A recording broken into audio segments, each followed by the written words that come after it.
ॐ शुक्लां वरदरं विष्णुं शशिवर्णं चतुर्भुजं प्रसन्नवदनं ध्यायेत् सर्वविघ्नोपशान्तये। वक्रतुण्डमहाकाय सूर्यकोटिसमप्रभ निर्विघ्नं कुरु मे देव सर्वकार्येषु सर्वदा। சீதக்கலப செந்தாமரை பாதச்சிலம்பு பல இசை பாட பொன்னரை ஞானும் பூந்துகிலாடையும் வண்ண மருங்கில் வளர்ந்தழகு இருப்ப பேழை வயிறும் பெரும் வரகோடும் வேழ முகமும் விலங்கு சிந்தூரம் அஞ்சு கரமும் அங்குச பாசமும் நெஞ்சிற் குடிகொண்ட நீலமேனி நான்கவாயும் நாலிரு புயமும் மூன்று கண்ணும் மும்மத சுவடும் இரண்டு செவியும் இலங்கு பொன்முடியும் திரண்ட முப்புரி மூர்த்திகளுமாகும் சொற்பதம் கடந்த துரியஞான அற்புதம் ஈன்ற கற்பக களிரி முப்பழம் நுகரும் மூஷிக வாகன இப்பொழுதென்னை ஆட்கொள்ள வேண்டி தாயாய் எனக்கு தான் எழுந்தருளி மாயப் பிறவி மயக்கம் மறுத்து இருந்திய முதலைந்தெழுத்தும் தெளிவாய் பொருந்தவி வந்தென் உலகனை புகுந்து குருவடிவாகி குவளையந்தன்னில் திருவடி வைத்து திறமிகு பொருள் என வகைதான் மகிழ்ந்தென கருளி கோடாயுகத்தார் குழுவினை கலைந்து புகட்டா உபதேசம் புகட்டியின் செவியில் தெளித்தாத ஞான தெளிவையும் காட்டி ஐம்புலன் தன்னை அடக்கும் வாயம் இன்னொரு கருணை இனிதென கருவி கருவிகள் ஒடுங்கும் கருத்தினை அறிவித்து இருவினை தன்னை அழுக்கிருள் கழித்து தலமொரு நான்கும் தந்தென கருவி மலமொரு மூன்றின் மயக்கம் மறுத்தே ஒன்பது வாயில் ஒரு மந்திரத்தால் ஐம்புலன் கதவை அடைப்பது காட்டி ஆராதாரத்து அங்கி செல்லை பேச்சுரை அறுத்தே இடைப்பிங்களையும் எழுத்தறிவித்து கடையே சுடுமுனை கபாலம் காட்டி மூன்று மண்டலத்தின் முட்டிய தூணின் நான்கேழு பாம்பின் நாவில் உணர்த்தி குண்டலியதனில் கூடிய அசலை விண்ணெழு மந்திரம் வெளிப்பட உரைத்து காலால் எழுப்பும் கருத்தறிவித்து அமுத நிலையும் ஆதித்தனையகமும் குமுத சகாயன் குலத்தையும் கூறி இடைச்சக்கரத்தின் ஈரட்டு நிலையும் உடற்சக்கரத்தின் உறுப்பையும் காட்டி சண்முக தூரம் சதுர்முக சூரம் என்முகமாக இனிதென கருதி உயிர்பட காயம் புலப்பட எனக்கு தெரிய நிலையும் தரிசனப்படுத்தி கருத்தி கபாலவாயில் காட்டி கருதி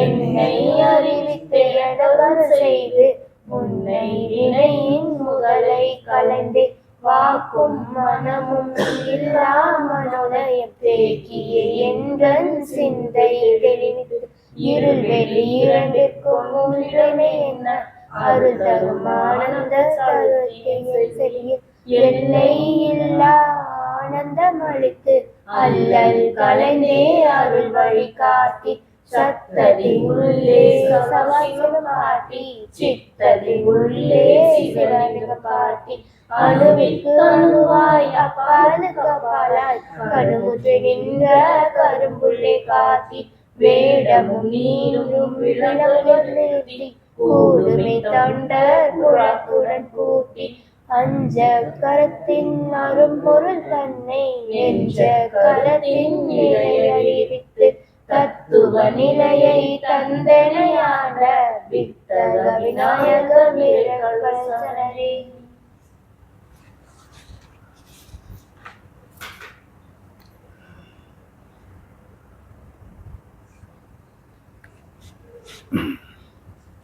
ஔவையார் இயற்றிய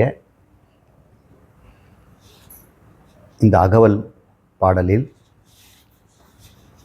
ஞானம் யோகம் இரண்டும் கலந்திருக்கிறது. ஆரம்பத்தில் ஸ்துதி பாடலாக தோத்திர பாடல் போல் இது தோன்றினாலும் மெல்ல மெல்ல அது ஞானத்தையும் யோகத்தையும் தருவதாக இருக்கிறது. கணபதியினுடைய 2 கால்களுமே ஞானம் யோகம் என்று 2ஆக இருக்கிறது. அதில் உள்ள சிலம்புகள் 2ம் ஞானத்தையும் யோகத்தையும் தான் நமக்கு ஒலித்து சொல்லி கொண்டிருக்கின்றன அப்படின்னு ஆரம்பித்தோம். இங்கே நாம் தெரிந்து கொள்ள வேண்டியதெல்லாம், இந்த யோக முறையினால் ஞானம் எப்படி உறுதியாகிறதுன்னு பார்க்கணும். ஞானம் இல்லாமல் இந்த யோகம் செய்யக்கூடாது. சில பேர் யோகத்திலேயே ஞானம் வந்துடும் நினைக்கிறாங்க. யோகம் ஒரு நிதித்தியாசனம். தத்துவமசி அகம் பிரம்மாஸ்மி பிரஜானம் பிரம்ம அயமாத்மா பிரம்மம் ஏதத்வை சர்வம் இன்று போன்ற மகா வாக்கியங்கள்லாம் உபனிஷத்துகளில் இருக்குது. மிகப்பெரிய வாக்கியங்கள்னு அர்த்தம் இல்லை, மிகச்சிறிய வாக்கியம்தான். ஆனால் மகத்தான பலனும் மகத்தான உள் விஷயமும் கொண்டிருப்பதுனால மகா வாக்கியங்கள். இந்த மகா வாக்கியங்களுடைய உள்ளர்த்தம் என்ன என்றால், நீ உண்மையில் கடவுள், கடவுள் ஆவாயில்லை, நீ இப்பொழுதே கடவுள், இந்த நிமிஷமே கடவுள்தான் என்று உபதேசம் சொல்லுகிறது. இந்த முதல் முறையாக இந்த பிரமாணத்தின் மூலம் தன்னை பற்றி ஒருவன் அறிந்து கொள்கிறான். இது பேர் பிரமாண சங்கிய நிவர்த்தி. இதுவரைக்கும் தன்னுடைய பிரமாணத்தின்படி, அதாவது தன்னுடைய அறிவின்படி அவன் செத்து பிழைக்கிறவன், நான் ஒரு செய்பவன், செய்து பிழைக்கிறவன், கர்த்தா போக்தா அப்படின்னு தான் வாழ்ந்துட்டு இருக்கிறான். இல்லைப்பா, ஆத்மாவின் மீது நீ கர்த்தாவையும் போக்தாவையும் சுமத்தி பார்க்குற. அது உடலுடைய தர்மம், உள்ளத்தினுடைய தர்மம். உடலுக்கும் உள்ளத்துக்கும் வேறானவன் ஆத்மா. நீ ஆத்மாவல்லவா? சம்பந்தமே இல்லாத உடம்பும் உள்ளத்தினுடைய தர்மத்தை உன் தர்மமாக நினைத்து குழம்புகிறாயே சுவாமி, அது என் தர்மம் இல்லையா? எல்லா தர்மத்தையும் விடு அப்படின்னு சொல்கிறார். சர்வ தர்மான் பரித்திஜ்ய அப்படின்னு 18வது அத்தியாயத்தில் சொல்கிறார். இந்த உடல் உள்ளம்ங்கிறதுக்கு தர்மம் இருக்குது. உடல் தர்மம் என்ன? எந்நேரம் பசி தாகம்னு கேட்கும், நோய் நொடின்னு அலறும், என்னை காப்பாற்று காப்பாற்றுன்னு உபத்திரவம் பண்ணும். இந்த உடம்புக்கு எந்நேரமும் அதுதான் வேலை.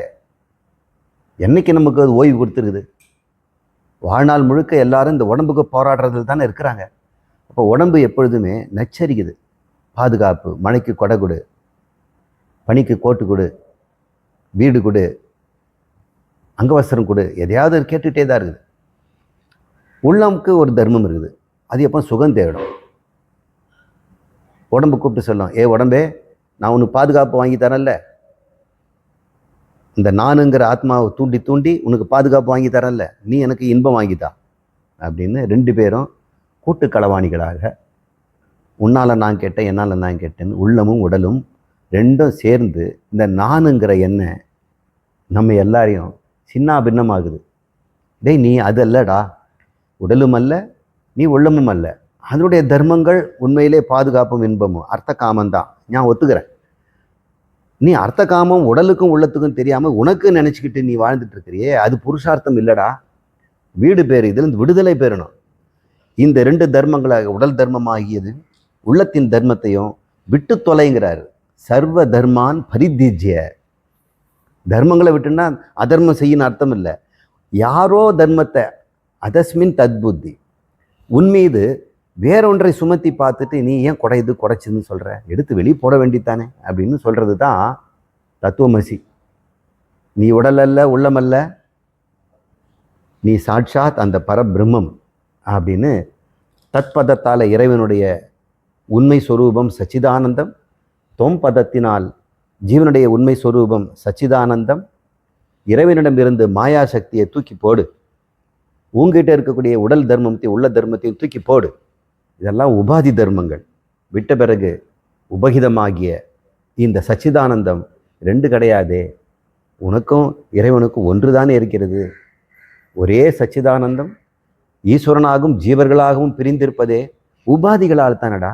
உபாதி தர்மத்தை விட்டு தொலை அப்படின்னு சொல்லி கொடுக்குறாரு பார்த்தீங்களா? அது பேர் சிரவணம். இது முடிஞ்ச உடனே அவனுக்கு பிரமாணத்தின் மீது ஐயமெல்லாம் இருந்தது, இதெல்லாம் போச்சு. தன்னிடமிருந்த பிரமாணத்தின்படி நான் ஜீவன், இப்போ சாஸ்திர பிரமாணத்தின்படி நான் பிரம்மம். இப்போ 2 பிரமாணத்துக்கு போட்டி. என்னுடைய அனுபவம் ஜெயிக்குமா இல்லை குரு சொல்கிற அறிவு ஜெயிக்குமா? அறிவு தான் ஜெயிக்கும், அனுபவம் தோற்று போயிடும். ஏன்? இந்த பூமி சுத்தலைன்னு அனுபவம் சொல்லுதா இல்லையா? ஆனால் அறிவு என்ன சொல்லுது? சுத்துதுன்னு. யார் ஜெயிக்கிறாங்க? அறிவு தான் ஜெயிக்கும், அறிவு தான் நிற்கும், அனுபவம் வந்து போகும். சாக்லேட் தின்னா அந்த அனுபவம் வரும், போயிடும். சாக்லேட்டுன்ற அறிவு போயிடுமா? சாக்லேட்டுன்னு அறிவு போகவே போகாது. ஆனால் சாக்லேட்டுடைய அனுபவம் வந்து போயிடும். குளிருன்ற அறிவு நிற்கும், ஆனால் குளிருன்ற உணர்வு குளிர் இருக்கும்போது வரும், போயிடும். அனுபவங்கள் தோன்றி மறைவது, அறிவு தோன்றினால் மறையவே மறையாது. இப்படின்னு இருக்கும் பொழுது சாஸ்திரம் தருகின்ற அறிவுக்கும் ஞானத்திற்கும் தன்னுடைய வாழ்க்கையில் பெற்ற அனுபவத்திற்கு ஒரு போராட்டம் ஏற்படுது. இந்த போராட்டத்தை ஜெயிக்கிறதுக்கு நாம் 2வது நிலைக்கு போகணும், மனனம். அது எப்படி? சுவாமி சொல்கிறாரு, குரு சொல்கிறாரு, உடலும் உள்ளமும் நான் அல்ல, நான் தூய சைதன்யம் ஆத்மா, அழியாதவன் மாறாதவன் ஆனந்த சுரூபங்கிறாரு. துளி கூட அப்படி எனக்கு ஒரு அனுபவமே வரலையேன்னு. அறிவு உனக்கு அனுபவத்து வராதுடா. அனுபவத்தை நீ எப்பவுமே உடம்புலையும் உள்ளத்துலையும் தான் பெறுவ. அது எப்பவுமே அந்த கட்டைங்க 2ம் உன்னை எப்போ செத்து போவ காப்பாற்றிக்கன்னு தான் உன்னை வந்து துன்புறுத்தும். நீ அதை இன்னும் விடமாட்டியா? குரு என்ன சொன்னார்? நீ அது இல்லைன்னு விட்டு தொலைங்கிறார். விட்டு தொலைங்கிறது பேர் தான் உபரதி. பிடிச்சி வச்சுக்கிட்டு குடைதுன்னு சொல்லுது, விடு அப்படின்னு சொல்லணும். விட்ட பிறகு தான் தெரியுது, அட கடவுளே, இது முதலே செய்திருக்கலாமே, இன்னும் இத்தனை காலம் இதோட போராடிட்டு இருக்கிறோமே, ஒரு காலமா அனந்த கோடி பிறவி எத்தனை கல்பங்களாக இவருடைய தப்பு எத்தனை பேர் செய்திருக்கிறாங்க. எல்லா ஜனங்களும் பண்ணிட்டு இருக்காங்க. இங்கே இருக்கிற மகான்கள் தான் தப்பிச்சாங்க, நாமளும் தப்பிக்கிறது ஒரு வழியை கண்டுபிடிச்சிட்டோம். இப்போ சரி, சிரவணம் முடிஞ்சுதா? அன்றாடம் இதை பற்றி யுக்தியினால் யோசிக்கணும். கேட்டது பத்தாது, உன்னுடைய யுக்தி லாஜிக்கலாக திங்க் பண்ணு. எப்படி நான் ஆத்மாவாக இருக்க முடியும்? எப்படி நான் தப்பு செய்தேன்? இனிமேல் தப்பு வராத போகணும்னா வேறு என்ன பண்ணுறது? ஏன்னா மோட்சங்கிறது சொர்க்கம் போகிறதுன்னு ஒருத்தன் சொல்கிறான், சத்தியலோகம் போகிறதுன்னு ஒருத்தன் சொல்கிறான், இன்னும் சொல்கிறான் உலகத்தில் இன்ப அனுபவித்தான் ஏன் மோட்சங்கிறான். தேகமே ஆத்மா, போகமே மோட்சங்கிறான். அவங்களாம் சார்வார்கள். தேகம்தான் ஆத்மா, இது தவிர ஆத்மாலாம் கிடையாது. இதை வச்சுட்டு என்னென்ன போகம் அனுபவிக்கிறா அது பேர் மோட்சம், இங்கே தான் மோட்சம் அப்படிங்கிறான். இந்த ஒரு குரூப் எப்படி சொல்கிறான்? அந்த குரூப் வந்து நீ இறைவனும் வேறங்கிறான். இன்னொருத்த வந்து நீ இறைவனும் ஓரளவுக்கு உண்மைதான், அவங்கள போய் ஒட்டிக்கணும் தவிர அவராக நீ மாறிட முடியாதுன்னு ஒருத்தன் சொல்கிறான். விசிஷ்டாத்வைதி. துவைதி நீ வேற இறைவன் வேறங்கிறான். இந்த சங்கரரோ வியாசரோ இப்படி சொல்கிறாங்க, நீயே கடவுளை ஒன்றுன்னு. இத்தனை போகும்போது எது நான் நம்புறது? எல்லாமே ஒரே பிரமாணத்தை வச்சு பேசுகிறாங்க, வேதத்தையே அடிப்படையை வச்சு பேசுகிறாங்க. குருவே எனக்கு வந்து இன்னும் கூட சந்தேகம் நிறைய இருக்குது, வாடா சரி பண்ணுறேன்னு அவரும் 2 பேரை சேர்ந்து எல்லா சந்தேகமும் நீக்கிறாங்க. இனிமேல் இந்த பிரமேய சந்தேகமும் போயிடும். நான் தான் பிரம்மங்கிறத சந்தேகம் இல்லாமல் தெரிஞ்சுக்கிட்டான். இது பேர் மனனம். ஆனாலும் பழக்க வாசனைன்னு ஒன்று இருக்கு இல்லையா? இங்கே தான் ஒரு முக்கியமான கட்டம் இன்றைக்கி நம்ம பேச வேண்டியது. நிதித்தியாசனம் என்றால் என்ன? மனதிலேயும் புத்தியிலேயும் ஒரு மாற்றம் ஏற்பட்டுடும். சொல்லி கொடுத்தா எல்லாரும் புரிஞ்சுக்கிறாங்க. ஆனால் வாழ்க்கை எதன் அடிப்படையில் போகுதுன்னா, இன்னமும் அவங்க சரீரமும் மூளையின் அடிப்படையில் தான் வாழறாங்க. இந்த சரீரத்துக்குன்னு சில ரசாயனம் இருக்குது, சில இந்த ஜீரணத்தின் மூலம் சில ரசாயனங்கள் உண்டு பண்ணும். நீங்கள் என்ன சாப்பிட்றீங்களோ அது ரசாயனமாக மாறுது, அது ரத்தத்தில் கலகுது. சில பேர் போதைப் பொருளை வந்து சாப்பிட்றாங்க, ரத்தத்தில் கலகுது, ஒரு ரசாயனம். மூளை மாறிடுச்சு இல்லை, அப்போ அவங்க மனமும் மாறிடுது இல்லை. எல்லாம் 2 தெரியுது, மிதக்கிற மாதிரி இருக்குது, பொறுப்பே காணும், வீடு வாசல் ஒன்றும் ஞாபகம் இல்லை, படித்த படிவு மறந்து போயிடுச்சு, குடும்பத்துக்கு கஷ்டப்படுறாங்க அதுவும் தெரியல, வாங்கின கடனை திருப்பி கொடுக்கணுங்கிற எண்ணமும் போயிடுச்சு. எப்படி இந்த மாதிரி புது ரசாயனம் உள்ளே போயிருக்கு? இந்த ரசாயனம் எங்கே வேலை செய்யுதுன்னா மூளையில் வேலை செய்யும். இந்த மூளையே பெரிய ரசாயன உற்பத்தி, அதுக்கிட்ட நிறைய ரசாயனங்கள் இருக்குது. ரசாயன கெமிஸ்ட்ரி, இதை பற்றி ஆராய்ச்சி பண்ணாங்க, அது பேர் ரசவாதம்னு பேர், அல்கெமி அப்படின்னு பேர். மூளையில் புது ரசாயனத்தை உண்டு பண்ணுகின்ற முறையை அவங்க கண்டுபிடிச்சாங்க. இப்போ நமக்கு அதை வந்து மார்க்கெட்லேயே விற்கிறாங்க. மெலட்டோனின், செரட்டோனின் அப்படின்லாம், அட்ரினலின், இதுமான ஹார்மோன்ஸும் நியூரோ டிரான்ஸ்மிட்டர்ஸெல்லாம் ரசாயனங்கள். அது மூளையில் போனோடனே புது புது அனுபவங்களையும் புது புது உத்வேகத்தையும் எல்லாம் தரும். செய்யக்கூடாததை செய்ய வைக்கும், செய்ய வேண்டிய வேலைன்னு தூக்கி போட்டு போயிடும். இப்படியெல்லாம் ரசாயனம் பண்ணுதில்லை. இப்போ நம்ம உடம்பும் இந்த மூளையும் பழைய ரசாயனத்தில் தானே இருக்குது. நீ என்ன தான் அறிவு கொடுத்தாலும், சிரவண மனநத்தினால அவன் தன்னை பிரம்மம் நினச்சாலும், மூளை ரசாயனம் என்ன பண்ணும்? முதல்ல எனக்கு வந்து எனக்கு வேண்டியது கொடு. காம உணர்ச்சியை தூண்டி காமத்தை தேட வைக்கும். பாதுகாப்பு உணர்ச்சித்து பணத்தை தேட வைக்கும். பணம் தேடுவதும் இன்பம் தேடுவதுமே புகழ் தேடுவதுமே இப்போல்லாம் சொல்கிறாங்க. பணமெல்லாம் பெருசு இல்லை, கோடி கோடியெல்லாம் சம்பாரிச்சிடலாம். அதிகாரம்தான் பெருசு, கண்ட்ரோலிங் பவர். நிறைய பேருக்கு என்ன பண்ணுறோம், முடிஞ்ச அளவுக்கு யாரெல்லாம் கண்ட்ரோல் பண்ண முடியும்னு பார்க்குறாங்க. அந்த கண்ட்ரோலிங் பவரை விரும்புகிறாங்க. குடும்பத்திலேயே பார்த்தா யாராவது ஒருத்தர் கண்ட்ரோல். 2 மருமகளுக்குள்ள நீ கண்ட்ரோலா நான் கண்ட்ரோலா? மாமியார் வந்து முதல்ல நிற்பாங்க, நீங்கள் 2 பேரும் சும்மா கிடையாது, என் கண்ட்ரோலில் இருக்குது, என் பையனை என் கண்ட்ரோலில், என் வீட்டுக்காரன் என் கண்ட்ரோலில் அப்படிம்பாங்க. இப்போ எல்லாரும் இன்னொருத்தரை கண்ட்ரோல் பண்ண பார்க்குறாங்க. இது பெரிய பவர், இதுக்கு பெரிய போதை. இது ரசாயனம் உள்ளே இருக்குது மூளையில். இந்த கண்ட்ரோலிங் ரசாயனம் அதிகாரமும் அக்ரஸிவ்னஸும் உண்டாகுது. அக்ரஸிவ்னஸ், ஆக்கிரமிப்பு புத்தி. இது நாட்டுக்கு நடையாக கூட இருக்குது, மத நடியில் இருக்குது, வியாபாரிகள் நடுவில் இருக்குது, குடும்பத்துக்குள்ளே இருக்குது, பங்காளிக்குள்ளே இருக்குது, மிருகங்கக்கிட்ட இருக்குது, தாவரங்கக்கிட்ட இருக்குது. ஒரு தாவரம் இன்னொன்று டாமினேட் பண்ணுது. அது வேரில் சத்தெல்லாம் இது உரியுது. சில பேர்கள் விஷத்தை உண்டாக்கி இன்னொரு வேரை கொல்லுது. சில செடிகளை பக்கத்தை வச்சோன்னா ஒன்று வளராது, அது வேறு இதை வந்து தாக்கும். இதெல்லாம் ரைசோஸ்பியர்லாம் படிச்சிருக்கிறோம். ஒரு எதிர்ப்பு ரசாயனத்தை உண்டு பண்ணுது. இந்த ரசாயன மாற்றத்தை நம்ம மூளையில் உண்டு பண்ணிடணும். பழைய ரசாயனத்தில் நம்முடைய வாழ்க்கை முறை ஓடிக்கிட்டு இருக்குது. இப்போ அறிவில் நம்முடைய மனதில் ஏற்பட்ட மாற்றம் மூளையிலும் மாறணும் அப்படின்னு நம்ம புரிஞ்சுக்கணும். இதுதான் இன்றைக்கி புரிஞ்சுக்க போகிறோம். அதுக்கப்புறம் வாக்கம் மனமும் இல்லா மனோலயம் தேக்கிய எந்தன் சிந்தை தெளிவித்து அப்படின்னு சொல்ல போகிறார். அது என்னன்னு பார்ப்போம். ஷண்முக தூலமும் சதுர்முக சூட்சுமமும் அப்படின்னு ஒரு வார்த்தை இருக்குது, அதையும் பார்க்கணும். குமுத சகாயம் குணத்தையும் கூறி இடைச்சக்கரத்தின் ஈரட்டு நிலையும் உடற்சக்கரத்தின் உறுப்பையும் காட்டி, இதெல்லாம் அவர் சொல்கிறதுனால இந்த இடத்துல நாம் சொல்ல போகிறோம். இதை புரிஞ்சுக்கிறதுக்கு சில லாஜிக்ஸ் நமக்கு தேவைப்படுது. நிறைய இந்த குண்டலினி யோகத்துக்கு போகணும்னா கற்பனா சக்தி வேணும், மைண்டு ப்ரொஜெக்ட் பண்ணணும். ஏன்னா இங்கே சொல்லக்கூடிய இந்த 3 மண்டலங்களோ, ஆதித்ய மண்டலமோ, சந்திர மண்டலமோ, அக்னி மண்டலமோ யார் பார்த்தாங்க? யார் கண்ணுக்கு தெரியாது. 6 சக்கரம் உள்ளே இருக்குதுங்கிறாங்க. அதுக்கு சிவப்பு நிறம், மாதுளம் பூ நிறம் அப்படிலாம் சொல்கிறாங்க. யாராலும் பார்த்துருக்குங்களா என்ன? யாரும் பார்க்க முடியாது. அப்படி ஒரு பொருளே இல்லை இங்கே. அது சூக்ஷ்ம சரீரத்தில் இருக்குது. அது ஞானக்கண்ணால் தான் பார்க்கணும். சிலது ஊனக்கண்ணால் பார்க்க முடியாது. எது வரைக்கும் நீங்கள் ஊனக்கண்ணால் பார்க்கலாம்? ஒரு மலையை பார்க்கலாம், அதை உடைச்சி பாறையாகலாம், அது பார்க்கலாம். பாறையை உடைச்சி 2 இன்ச்சு ஜல்லி பார்க்கலாம், அதை உடைச்சி பேபி ஜல்லி ஆகலாம், அதை உடைச்சி குவரி சாண்ட் ஆகலாம். இது வரைக்கும் நீங்கள் பிரத்யட்சமாக பார்த்துக்கிட்டே இருக்கலாம். அதை உடைச்சி அது கீழே போனால் உங்களால் கண்ணால் பார்க்க முடியுமா? ஆனால் இல்லைன்னு நான் ஒத்துக்கும்போது சொல்ல முடியுமா?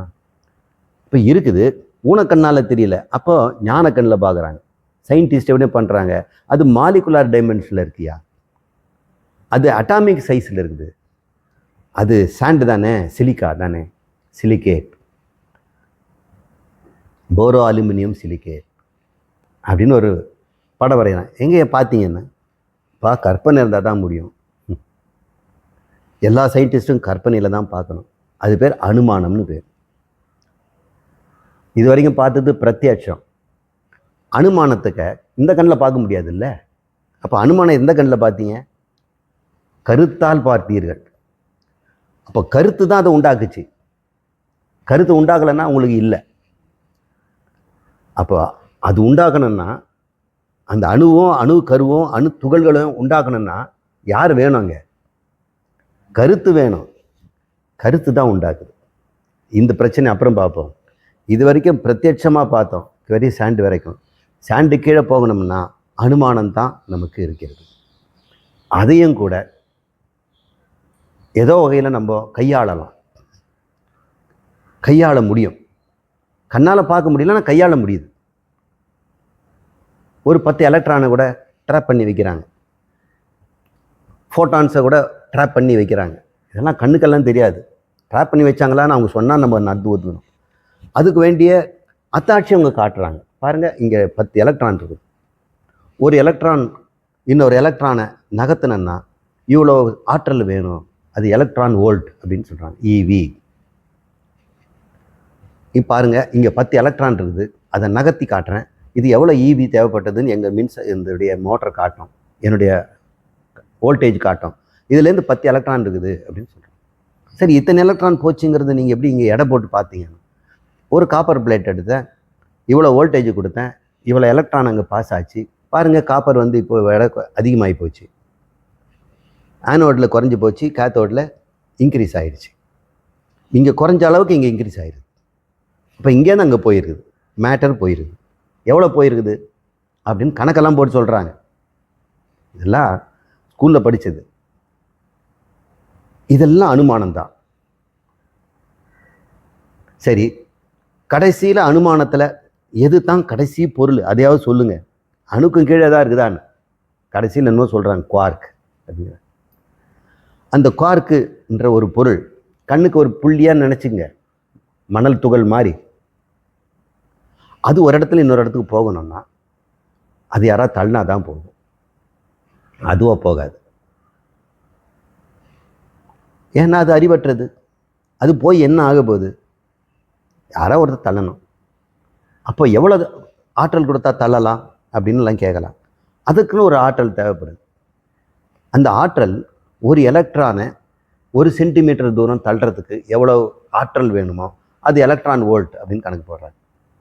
இப்படி வந்து கணக்கு போட்டு சொல்கிறாங்க. ஒருவேளை அது வந்து 100 ஆட்டமாக இருந்ததுன்னா அதே ஆற்றல் வச்சு தள்ள முடியுமா? பத்தாது இல்லையா? ஒரு குழந்தைய வச்சு ஒரு பெரிய பீரோவை தள்ள சொன்ன மாதிரி முடியாது. அப்போ என்ன சொல்கிறோம்? இது ஜடத்துவம் வந்துடுச்சு. அப்புறம் அதுவே ஒரு கல் ஆகி போச்சுனாக்கா அதை மறுபடியும் பழைய ஆற்றலால் தள்ள முடியுமா? ஆற்றல் அதிகமாக கொடுக்கணும் இல்லையா? இப்போ எந்த அளவுக்கு ஆற்றல் கொடுத்தா நகரும் அப்படின்னு பார்த்தோம்னா அந்த ஆற்றல் அடிப்படையில் அதோட ஜடத்துவத்தை நம்ம அளவு சொல்கிறோம். இப்போ உண்மையிலே இந்த உலகத்தில் ஜடங்கிறது என்னென்ன, நீங்கள் ஆற்றல் எவ்வளோ கொடுக்கணுங்கிறத பொறுத்து தான் அது ஜடம்னு சொல்கிறோம். ஆற்றல் கம்மியாக கொடுத்தா ஜடன்னு சொல்ல மாட்டீங்க. ஒரு பொருள் ஆற்றல் கம்மியாக கொடுத்து கூட ஓடி ஆடிச்சுன்னா அது சுயமாக ஆடுதுன்னு நினச்சிட்டு இருப்பீங்க. உங்கள் மனமும் அப்படி தான். மிக குறைந்த ஆற்றலால் அசைவதால் அது சுயமான ஆற்றல் இருக்குது அப்படின்னு நினச்சிட்டு இருக்கோம், இயக்கம் இருக்குது. உண்மையிலேயே அதுவும் ஜடம்தான். இப்போ நம்ம எங்கே போகிறோம் தெரியுங்களா? மனம்னு ஒரு தனி வகை பொருள் இருக்கிறது, இதுவரைக்கும் விஞ்ஞானத்தினால் கண்டுபிடிக்க முடியாதது. நாம் கண்டுபிடிச்சதெல்லாம் மலையிலிருந்து கல்லாகி, கல்லிலிருந்து தூளாகி, தூளிலிருந்து அணுவாகி, அணுவிலிருந்து அணுக்கருவாகி, அணுக்கருவிலிருந்து குவார்க்குகளாகி, குவார்க்குகளை அசைக்கின்ற ஆற்றலாக அது வரைக்கும் நீங்கள் போகிறீங்க. அந்த ஆற்றலுக்கு போசான், குளூவான்லாம் பேர் வச்சுருக்கிறான், கிராவிட்டான்லாம் பேர் வச்சுருக்கேன். இந்த சயின்ஸுக்குள்ளே போக வேண்டாம்.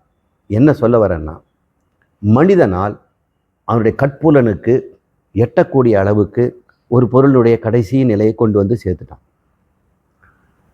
ஆனால் அவனுடைய மனம் சொல்லுது, இதுக்கும் கீழே இருக்காதுன்னு என்ன நிச்சயம்? அதை கருத்தில் பார்க்க முடியுமா? கருத்தில் மட்டும்தான் பார்க்க முடியுமே தவிர மறுபடியும் அதை வந்து ஃபிசிக்கலாக காட்ட முடியாது. ஏன் காட்ட முடியாதுங்கிறீங்க? அதை நான் தொட்டனாலே அது மாறிடும். அது எப்படி இருக்கும்னு எப்படி யாருக்கு சொல்ல முடியும்? முழுக்க முழுக்க கற்பனையில் தான் பார்க்கணும் அப்படின்னு சொல்கிறேன். இப்போ மனம்ங்கிறது தனி பொருள், இது வரைக்கும் விஞ்ஞானம் கண்டுபிடிக்காத ஒரு பொருள். அது எதை விட சிறுசு? நான் சொன்ன குவார்க்கை விட சிறுசு. குவார்க்கை 1000 உடைச்சோம்னாக்கா அல்லது கோடியாக உடைச்சோம்னா எவ்வளோ மெல்லிய இழை வருமோ அந்த இழைகளாகத்தான் அது இருக்குது அப்படின்னு சொல்கிறாங்க. அந்த இழைகளெல்லாம் திரிச்சு திரிச்சு திரிச்சு நூலாகுமா. அது நூல் இன்னும் கொஞ்சம் திரிச்சு திரிச்சு திரித்து இன்னும் கொஞ்சம் ஆகுமா. அப்புறம் அணு அளவுக்கு ஆகும். அணு அளவு ஆகிறதுக்கு பழைய நிறைய திரிக்க வேண்டியது. தக்கிலியோ அல்லது வந்து ராட்டையை போட்டு திரிக்கணும்.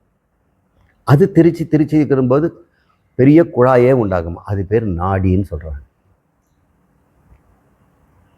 அந்த நாடிக்குள்ள அந்த சக்தி பாயுது. எந்த சக்தி? நான் சொல்கிற மனோசக்தி. மனோசக்தி பேர் பிராணன். பிராணன் தான் நாடியாக இருக்குது. நாடி தான் பிராணனாக இருக்குது. அது பிராணனாக இருந்தால் அதுக்கு நாதம்னு பேர். அது நாடியாக இருந்தால் விந்துன்னு பேர். சயின்ஸ்லேயும் அது மாதிரி சொல்கிறாங்க. வேவாக இருக்குது எலக்ட்ரான்னு சொல்கிறாங்க. நம்ம உடம்பெல்லாம் எலக்ட்ரான்லாம் ஆகப்பட்டது. ஆனால் இதெல்லாம் வேவ்ஸா அலையாக இருக்குது. ஆனால் அது அலையாக இல்லாமல் ஒரு இடத்துல திரண்டு பொருளாக இருக்கிறது, பிந்துவாகி இருக்கிறது. பிந்துன்னா விதை. சுவாமி அந்த ஸ்பிரிங்மாக இருக்கிறது கொண்டு வரீங்களா? இப்போ நாதம் பிந்து இது சாஸ்திரம் சொல்லுது. நாத பிந்து கலாதி நமோ நமக அப்படின்னு சொல்கிறார்.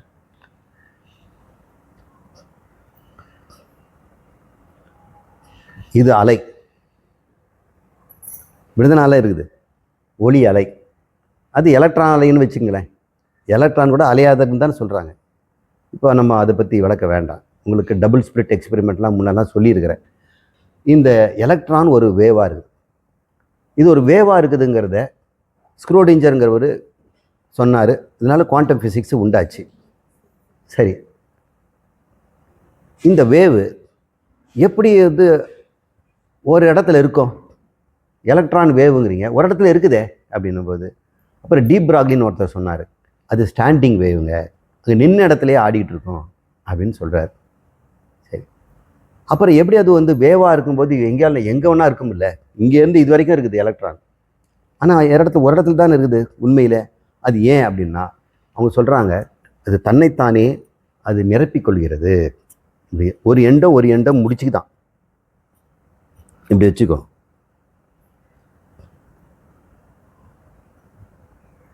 இந்த எண்டை இணைச்சிட்டா இப்போ எப்படி ஆயிடுச்சு? ஒரு பிந்து ஆகி போச்சு இல்லை? இது பேர் பிந்து. நீளமாக இருந்தால் நாதம். இதுதான் குண்டலினி சக்தி. குண்டலினி சக்தி இப்படி இருக்குன்னு நினச்சிக்காத, கற்பனை பண்ணிக்கணும். ஒரு நாதம், ஒரு இழை தன்னைத்தானே இப்படி சுருட்டி கொண்டு இருக்கும். அது பேர் துகள்னு சொல்கிறோம். அது விடுவிச்சோம்னா அலையாயிடும். இது வந்து பாயும். இது ஒரு இடத்துல ஸ்டோர் பண்ணி வைக்கலாம். இது இவங்க வந்து ஸ்டோர் பண்ணி வச்சிடலாம். இது என்ன ஆகும்? ஒரு இடத்த விட்டு இன்னொரு இடத்த போகும். இப்போ என்ன பண்ணுறோம்? இவர் ஒரு எலக்ட்ரான் வைங்க, இவர் ஒரு ஆற்றலை கொடுக்குறார். இன்னொரு எலக்ட்ரான் இங்கே பக்கத்தில் இருக்கிறார்.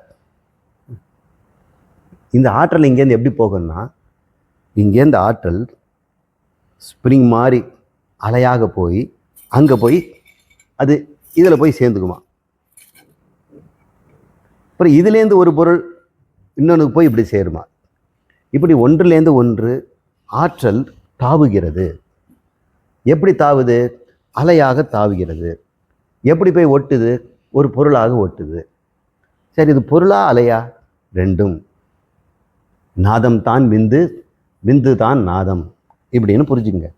இது இன்னொரு முறை நான் வந்து தனி கிளாஸ் எடுத்து சொல்கிறேன். இப்போதைக்கு நம்ம குண்டலினி சக்தியை புரிய வைக்கிறதுக்காக சொல்கிறேன். மனம் என்பது, நமக்கெல்லாம் மனசு இருக்கு இல்லையா, அது ஒரு தனி பொருள், மூளை கிடையாது. இதுதான் என்னோட முக்கியமானது. என்ன சார் இப்படி சொல்லிட்டீங்க? இப்போ தானே நீங்கள் வந்து மனமாற்றம் ஏற்பட்டாலும் மூளையில் மாறணும் நீங்கள். அதனால தான் சொன்னேன், மூளை வேற. மனசில் மாற்றம் வந்தாலும் மூளையிலையும் மாறி ஆகணும். நிறைய பேர் மனசு மாற்றிடுறாங்க, மூளையில் மாறுறதில்லை. இந்த மூளை மறுபடியும் மனசை மாற்றிடுது. ஆனால் மனசும் மூளையை மாற்றும், வைஸ் வெர்சா. இதை நம்ம பயிற்சியை தெரிஞ்சுக்கிட்டோம்னா எப்பேற்பட்ட மன நியாயமும் எப்போ இருந்தால் நாம் குணப்படுத்த முடியும். இந்த மனம்ங்கிற ஒரு தனி பொருள், அது குவாண்டத்துக்கும் கீழே இருக்கக்கூடியது அப்படின்னு. இந்த குவாண்டம்னா நாம் சொல்லக்கூடிய குவார்க்குக்கும் நுட்பமானது. அப்படி ஒரு பொருளை நம்ம இது வரைக்கும் நிரூபிக்கலை. இது ஒரு ஹைப்போதிசிஸ். சுவாமி ஒரு ஹைப்போதிசிஸ் தான் சொல்கிறேன். இந்த ஹைப்போதிசிஸ் நான் மட்டும் சொல்லலை, வேதம் சொல்லுது. என்னோடய சொந்த கருத்து இல்லை. அங்கேருந்து நான் பயன்படுத்தி இதை உங்களுக்கு பயன்படுத்துகிறேன். வேதம் இப்படி சொல்லலை. அது சொல்கிற முறையெல்லாம் வேறு மாதிரி இருக்குது. நம்ம இன்டர்பிரட் பண்ணுறோம். யாரும் சொல்லியிருக்கிறாங்க. மனம் மூளைக்கு வேறானது என்பது தான் இப்போ விவாதம். விஞ்ஞானிகள் எல்லாம் என்ன சொல்கிறாங்க? நியூரோ சயின்டிஸ்ட், அவங்ககிட்டையும் கொஞ்சம் மனம் தனியன்னு சொல்கிறவங்கள இருக்கிறாங்க. பெரும்பாலானவர்கள் மருத்துவர்கள், மூளையை வெட்டி பார்க்குறவங்க, நரம்புகள்லாம் பிரித்து பார்க்குறவங்க, மனித நரம்பு மட்டும் இல்லை, குரங்கு, மிக எளிமையான உயிரினம் நத்தை, ஸ்லக்குன்னு சொல்லுவாங்க. கார்டன்லலாம் தட்டையாக அப்படியே கருப்பு கலரில் மெல்ல போகும், ஓடு இல்லாத நத்தை.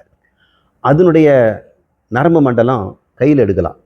இப்படி அந்த நரம்பை ஒரு முனையை அப்படி கிளிப்பில் பிடிச்சிக்கலாம். பிடிச்சி எலக்ட்ரிக்கல் ஸ்டிமுலஸ் கொடுத்தோம்னா இங்கே பாயும், சிக்னல்லாம் கொடுக்கும்.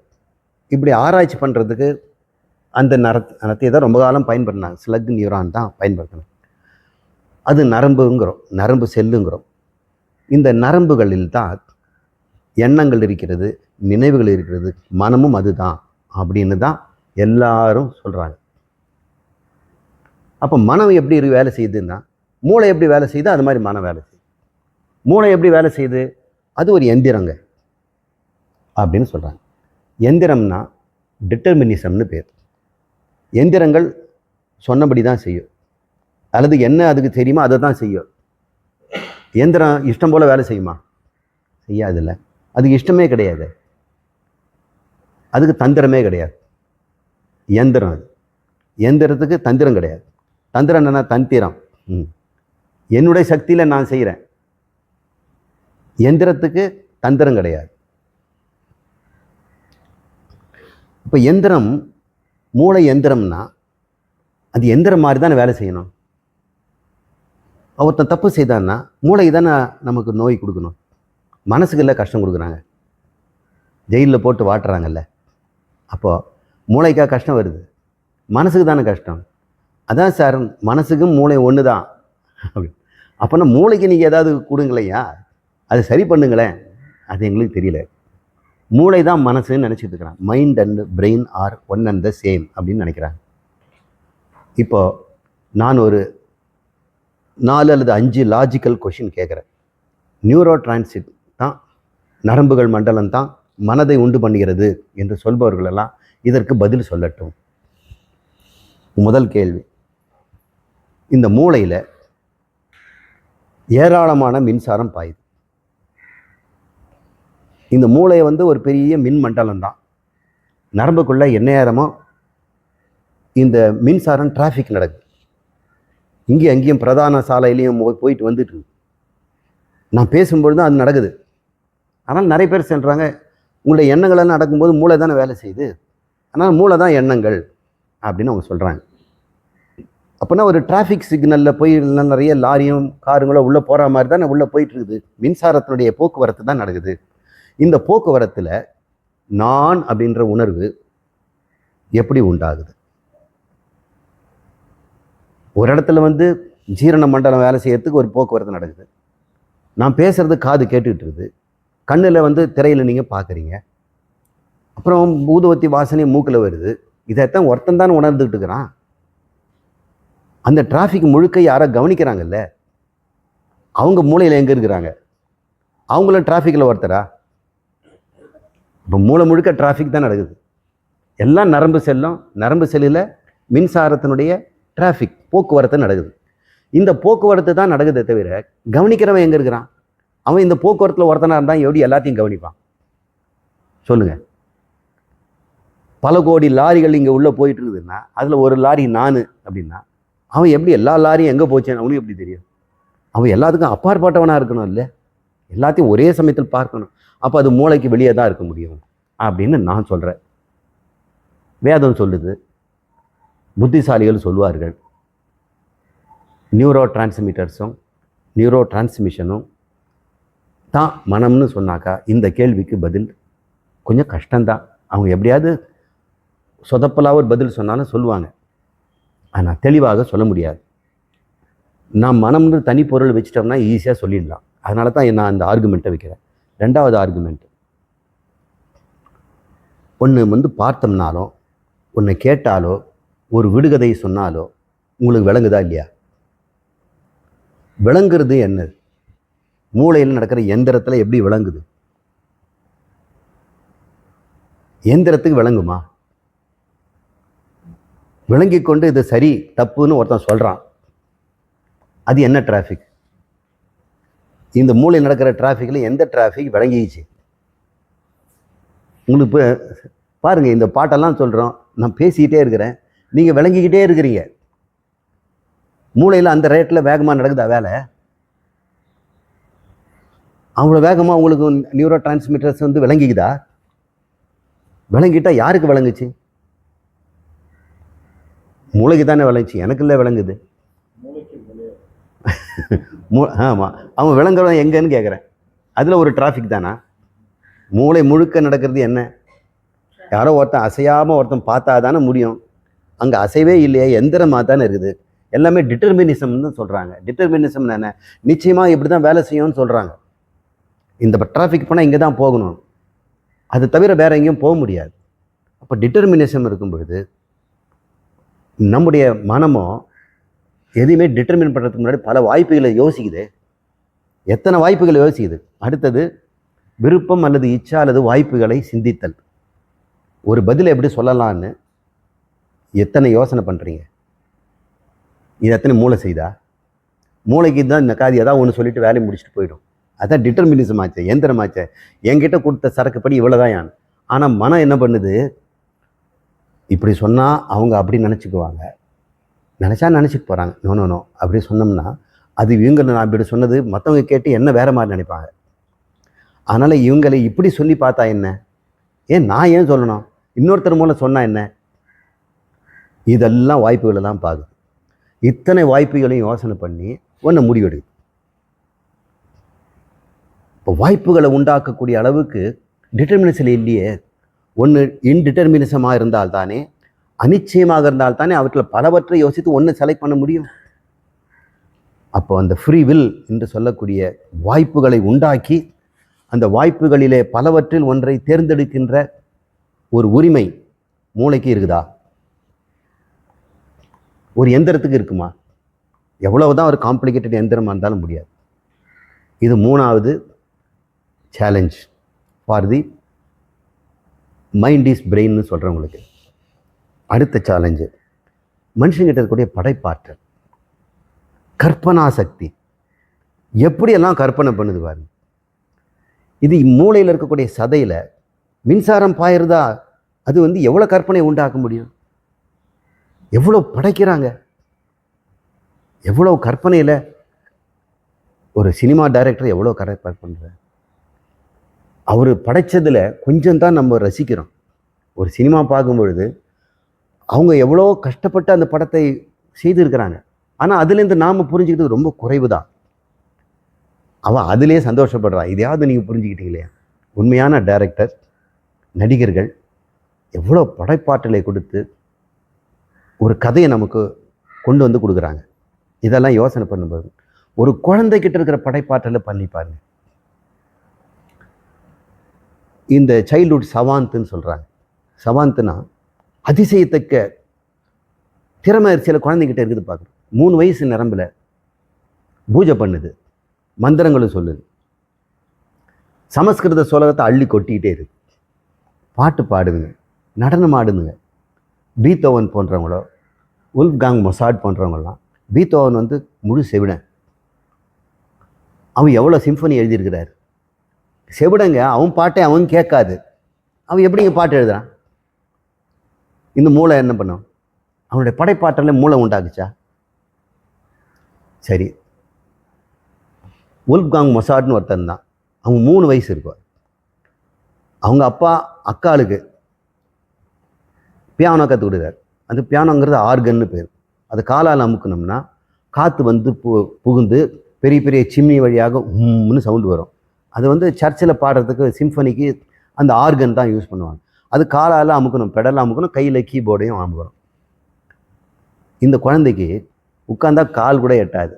அவங்க போன பிறகு அது மேலே ஏறி குதிச்சு அதே சிம்ஃபனி வாசிக்குது. இந்த அதிசயத்தை காட்டணுன்ட்டு ரஷ்யாவில் இருக்கக்கூடிய அந்த அதிபர்களாக இருந்தாங்க இல்லையா, ஜார் மன்னர்கள், அவங்ககிட்டலாம் கொண்டு போய் குழந்தைய காட்டுறாங்க. அப்புறம் பக்கிங்ஹாம் பேலஸில் வந்து லண்டனில் கொண்டு போய் காட்டுறாங்க. 4 வயசு 5 வயசில் அது என்ன செய்யுதுன்னு தெரியல. நீங்கள் கூட சூப்பர் சிங்கர் ஜூனியர்லலாம் பார்க்கும்பொழுது பொடிசு வாண்டுகள்லாம் என்ன போடுவாங்க பாட்டு. இந்த படைப்பாற்றலை மூளை டிட்டர்மினிசம்னா எப்படி முடியும்? இன்னதை இப்போ பேசணும், இந்த அளவுக்கு காமெடி பண்ணணும், இந்த அளவுக்கு இந்த சொல்லி அவங்கள மடக்கணும், அவங்க சொல்லக்கூடிய பேச்சாற்றல்லாம் எப்படி உண்டாகுது? நிச்சயமாக கெமிக்கல் ரியாக்ஷன் நடக்குதுன்னா ரொம்ப ஸ்லோ, அது தப்பாக போயிடும். அல்லது வந்து முன்கூட்டியே நம்ம கணிச்சிடலாம், அப்படியெல்லாம் முடியலது. யாராலும் முன்கூட்டி ஒருவருடைய மனம் என்ன செய்ய போகுதுன்னு அவனே கூட கணக்கிறதில்லை. என் மனம் என்ன அடுத்து யோசிக்க போது எனக்கே தெரியாது. ஒரு மூளைனாக்கா அது டிட்டர்மினிசம்னா எனக்கு முன்னாடியே தெரியும். அப்படி யாருக்கும் தெரிவதில்லை. அடுத்தது 5வது திடீர் ஞானோதயம். மூளையில் திடீர்னு ஒரு ஐடியா எப்படி வரும்? அதுக்கு ஒரு முன்னாடி ஹிஸ்ட்ரி இருக்கணும் இல்லை? ஒரு செயின் ஆஃப் கெமிக்கல் ரியாக்ஷன்னா இந்த ரியாக்ஷன் இங்கே தான் போய் முடியும் அப்படின்னு தெரியும். ஆனால் 10 நாளாக யோசிக்கிறாரு, அதுக்கு சொல்யூஷனே கிடைக்கல. திடீர்னு காலையில் எழுந்து பார்த்தோம்னா ஐடியா கிடைக்குது. அது யார் கொடுத்தது? இந்த மாதிரி 5 கேள்விகளுக்கு மூளையினுடைய டிட்டர்மினிசம் பெரிய சவாலாக இருக்குது. அப்போ ஏதோ ஒன்று இதற்கு அப்பாற்பட்டதாக இருக்கணும் அப்படின்னு நாம் இப்போதைக்கு ஒத்துக்குவோம். சாஸ்திரம் நிச்சயமாக மூளைக்கு வேறாக மனம் இருக்கிறது, உள்ளம் இருக்கிறதுன்னு திட்டவட்டமாக சொல்லுது. அது பேர் சூக்ஷ்ம சரீரம், புரியட்ட காயம்னு அம்மா சொல்கிறாங்க. புரியட்ட காயம் புலப்பட எனக்கு தெரியட்டு நிலையம் தரிசனப்படுத்தி இருத்தி முத்தி எனதனு கருளி கருத்தினில் கபால வாயில் காட்டி. இதெல்லாம் மனக்கண்ணால் நீங்கள் பார்க்க வேண்டிய விஷயங்கள். அந்த பொருள் என்ன அப்படிங்கிறதுக்காக இப்போ மனம்ங்கிறத பற்றி ஒரு சுருக்கமான ஒரு ஹைப்போதிசிஸை உங்களுக்கு வச்சுருக்கிறேன். இது வந்து சயின்டிஸ்ட்டுக்கு இது ஹைப்போதிசிஸ், ஆனால் நமக்கு இது வந்து பிரமாணம். குரு வாக்கியம்தான் பிரமாணம், சாஸ்திர வாக்கியம்தான் பிரமாணம். நம்பினா பொழைச்சிக்கலாம், இல்லைன்னா வாழ்ந்த காலம் முழுக்க சந்தேகத்திலே ஓட்டிடலாம். இப்போ அடுத்த டாபிக் போகும்.